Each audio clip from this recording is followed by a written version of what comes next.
we did the foundational skills lesson plan. So that lesson plan identifies the routines that go with the foundational skills of blending, right? And we have all those different routines. We also have the fluency lesson plan, right? And so we might be doing multisyllabic words, right, for this one.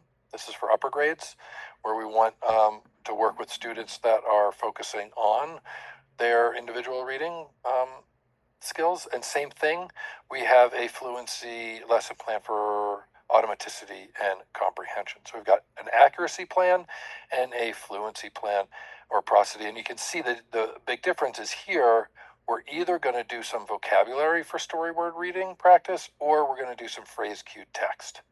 And phrase cued text, that's like if there's a student who reads in a very choppy kind of way that's not very prosodic, right? They don't read a sentence fluently, but they can read chunks of a sentence fluently, but they often don't get those chunks right. We want to put what we call scoops and swoops, so we can, underneath the phrases that go together, the words that go together into a coherent phrase, we put a little swoop under there, or scoop, and then as we read, we kind of swipe along, and that can help build students' phrasing and fluency. Right, and then prosody, we're looking for that reading with intonation. With that, we fade that scaffold, and we want students to be able to read with a natural voice. Remember, we're not looking for speed readers, right? When one of the results of for some students doing dibbles and the time testing, we get kids who just want to read super fast as they can, and that is not evidence of good reading. That's evidence of fast reading, right? But effective reading is students that read fluently, it sounds like speech, and it's not too fast, too slow, and that enables them to understand what they're reading most effectively. So here in your participant packet, we have some examples for you that are filled out, right? So you can see here, and you would see what kind of background do we need to build.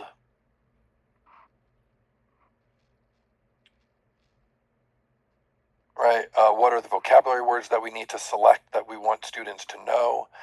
Because if we're working on fluency, this is connected text that we can ask questions about, right?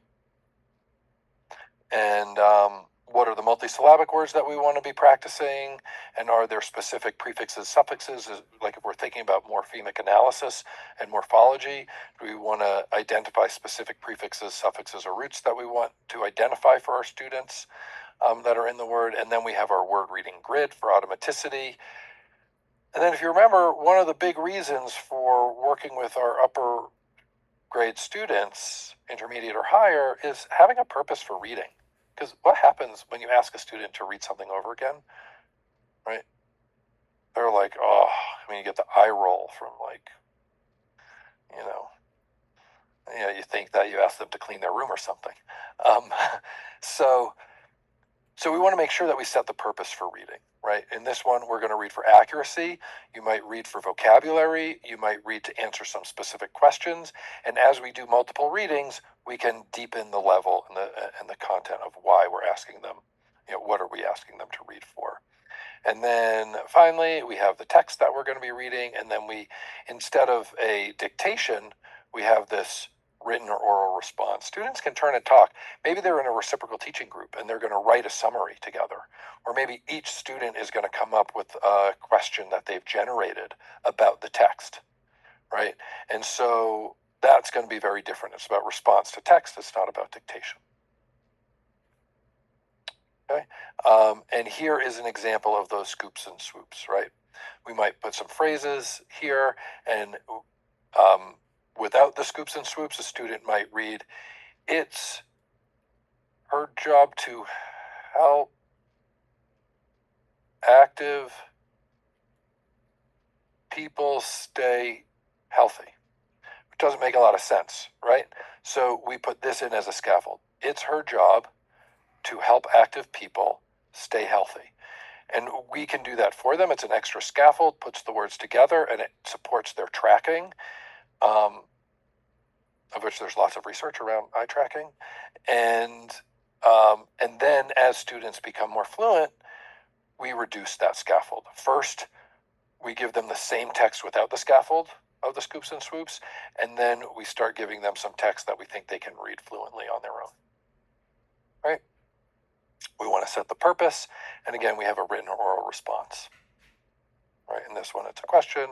What is the author's message in this text about sports medicine? Doctors. Okay. This is also a lesson plan that we had identified, that we had shared earlier.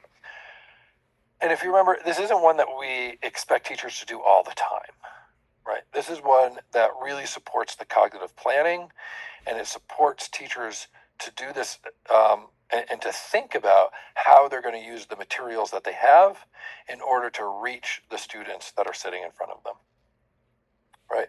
So on the top row, there's a decodability, right, section. We look at what words are decodable, what words are non-decodable, and which ones